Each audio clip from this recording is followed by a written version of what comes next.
11 kilo का breaker machine है ये।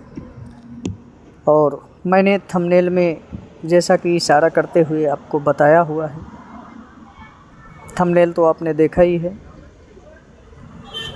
इस ब्रेकर में कार्बन भी सही है, इसका स्पीड गवर्नर भी सही है, इसका स्विच भी सही है, वायर भी सही है। फिर भी इस ब्रेकर में ना चलने की प्रॉब्लम खड़ी हो गई। बहुत छोटी सी प्रॉब्लम है, उस प्रॉब्लम को हम दूर करने वाले हैं। कल मेरा जो चैनल का व्हाट्सएप सपोर्ट मेंबरशिप ले रखा है, उस भाई के साथ में ये प्रॉब्लम आया और उसने मुझे व्हाट्सएप में सपोर्ट मांगा, तो मैंने बोला कि मैं कल एक वीडियो भी इस बारे में बना देता हूँ। देखिए, ये सब चीज़ें सही होने के बाद में भी इसमें जो दिक्कत आ रही है, और बहुत छोटी सी दिक्कत है, उसके लिए आपको रिपेयरिंग शॉप में भग कर के जाना पड़ेगा, पूरा दिन काम का नुकसान होगा। तो मिस्त्री भाई लोग जो हैं वो इस प्रॉब्लम को काफ़ी आसानी से चाहें अगर तो ठीक कर सकते हैं। सबसे पहले हम यहाँ का ये जो शिफ्ट प्लेट है, इसको इस तरह से निकालेंगे। इस शिफ्ट प्लेट से ही प्रॉब्लम खड़ी हो रही है। इसमें शिफ्ट प्लेट को दबाने के बाद में ये ब्रेकर चालू नहीं हो रहा है। शिफ्ट प्लेट को अगर निकाल देते हैं और इस जगह से इसको नीचे की साइड हम अगर इसको पुश करते हैं, तो यहाँ से हमारा ब्रेकर क्या होता है, चालू हो जाता है। ये शिफ्ट प्लेट इस तरह से जो लगा रहता है, नीचे खिसकाते हैं और ऊपर की साइड खिसकाते हैं तो ये ऑन ऑफ होता है।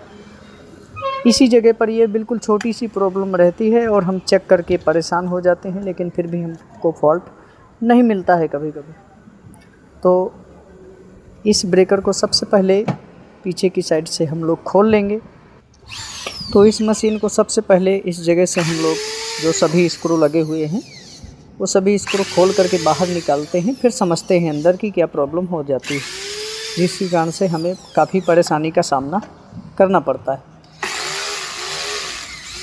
दोस्तों, वीडियो में अगर आपको कोई भी दिक्कत महसूस हो तो आप मुझे कमेंट बॉक्स में कमेंट कर सकते हो। अभी तक अगर आप हमारे चैनल पर नए हो तो आप लोग चैनल को सब्सक्राइब करके वीडियो को लाइक ज़रूर कर दीजिएगा। तो चलिए, कुछ इस तरह से जो भी स्क्रू इसमें लगे हुए हैं, इन सभी को हमें इस तरह से खोल लेना है। फिर इसके बाद में क्या क्या रहता है इसके अंदर और कैसे कैसे ये काम करता है, कहाँ कहाँ से करंट पहुँचता है, मैं आपको इस वीडियो में आगे बताता हूँ। ये हमारा देखिए लगा रहता है यहाँ पर स्पीड गवर्नर, जिससे कि हम इसकी स्पीड को कंट्रोल करते हैं, कम ज़्यादा करते हैं।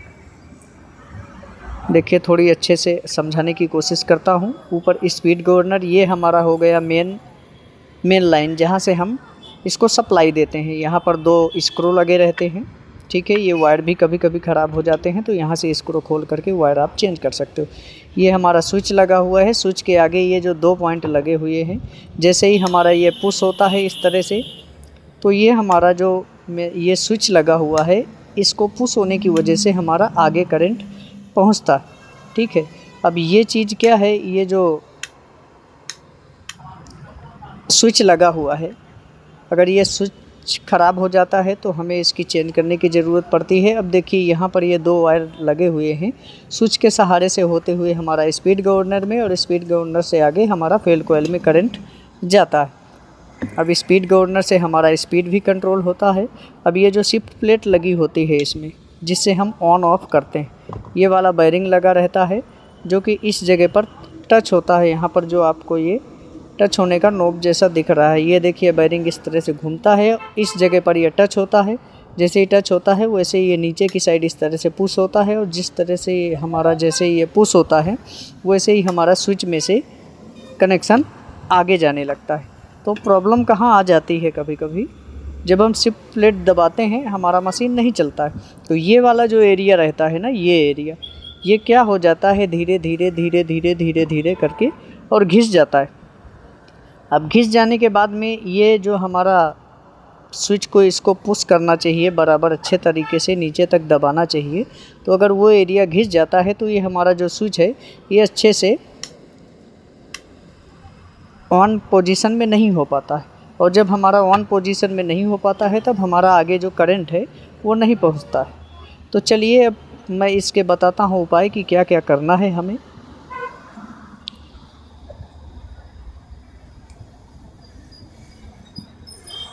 देखिए वायर टैप इस तरह से लेंगे, और या तो फिर जो हम लकड़े वगैरह में चिपकाने में जो टैप यूज करते हैं ना वाइट वाला, तो या तो हम चारों तरफ इस वायरिंग के ऊपर इस तरह से थोड़ी इसकी थिकनेस बढ़ा देंगे।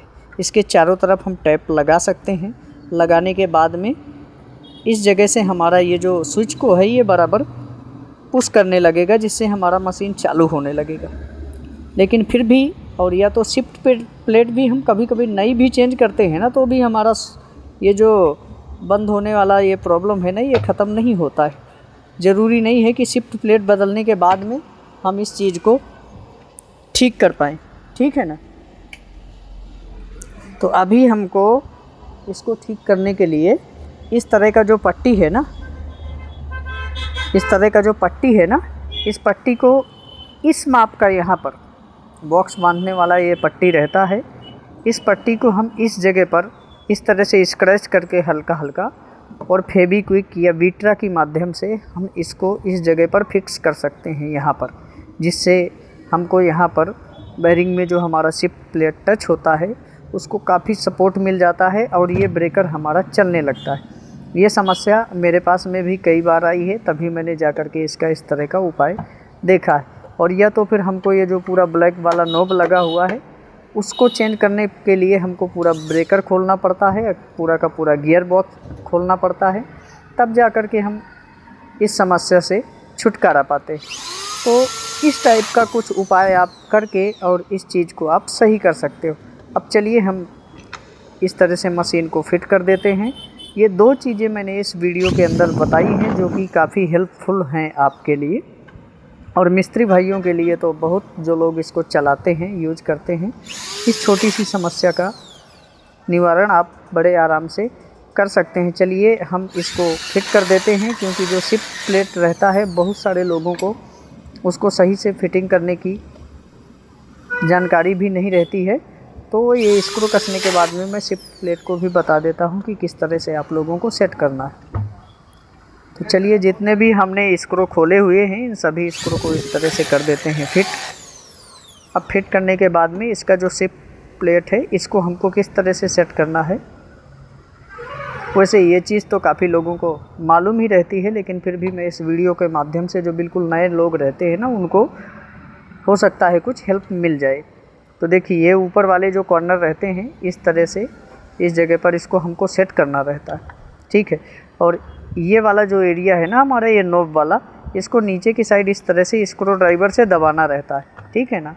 तो अब हम कैसे सेट करेंगे इसको, इस तरह से हल्का सा इसको फंसाएंगे और ये जो स्विच को पुश करने वाला है इसको इस तरह से नीचे की साइड को, जिस तरह से हम चालू करने के लिए इसको दबाते हैं, इस तरह से हल्का सा दबा करके और इसको नीचे आराम से फिट कर सकते हैं। तो चलिए इस वीडियो में कुछ जो जानकारी थी वो इतनी ही। मिलेंगे किसी नेक्स्ट वीडियो में, तब तक के लिए टेक केयर। जय हिंद।